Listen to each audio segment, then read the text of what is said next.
होत्या, एक म्हातारी, दुसरी पण म्हातारी, तिने फार हट्ट केला. म्हणे का ग, नातवंड पाहिले, कोतवंड पाहिले, सगळं पाहिलं, अजूनही पंढरीच्या वारीला तू येत नाही. किती वर्षापासून मी जाते पंढरीच्या वारीला, पण तू मात्र येत नाही.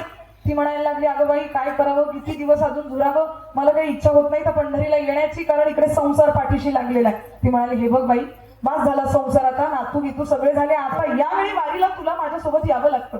कारण वारी ही कुठली पदयात्रा नाहीये, वारी ही वारकऱ्यांच्या मनातली भावना आहे, आणि ही भावना जपणंच वारकऱ्याचं आद्य कर्तव्य आहे. विठ्ठल विठ्ठल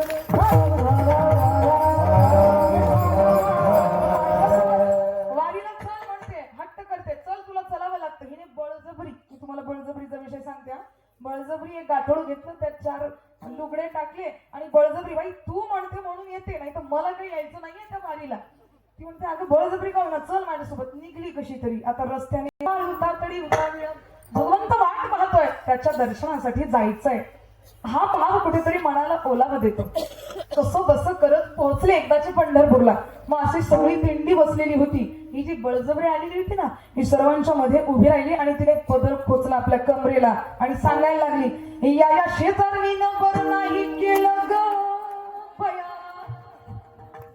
आता या तुम्ही नाही बरं, तिला म्हणते, या शेजारणीनं बरं नाही केलं ग बया, मला पंढरीला नेलं ग बया, मला पंढरीला नेलं ग बया, मला पंढरीला नेलं ग बया, मला पंढरीला नेलं ग बया, मला पंढरीला नेलं ग बया, मला पंढरीला नेलं ग बया. आता जाऊन पोहोचले होते ना, तिथे बसली होती, पदर खोचलेला होता, आणि त्या लोकांना सांगते, हिने चांडाळीने केलं म्हणे, बळजबरी आणलं हिने. मी नाही म्हणत होती, पायाला खडे रुतले, किती त्रास झाला, काय सांगावं.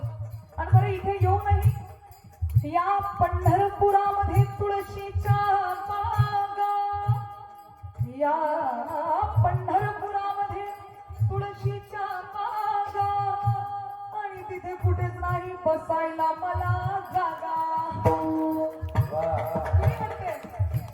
या शेजारणीने केलं म्हणे, हा दुसरीकडे पाहू नाही, हीच आहे ती चांडाळी. आजी माझ्या डोक्यातच दगड मारते, मला चांडाळी म्हणते म्हणून.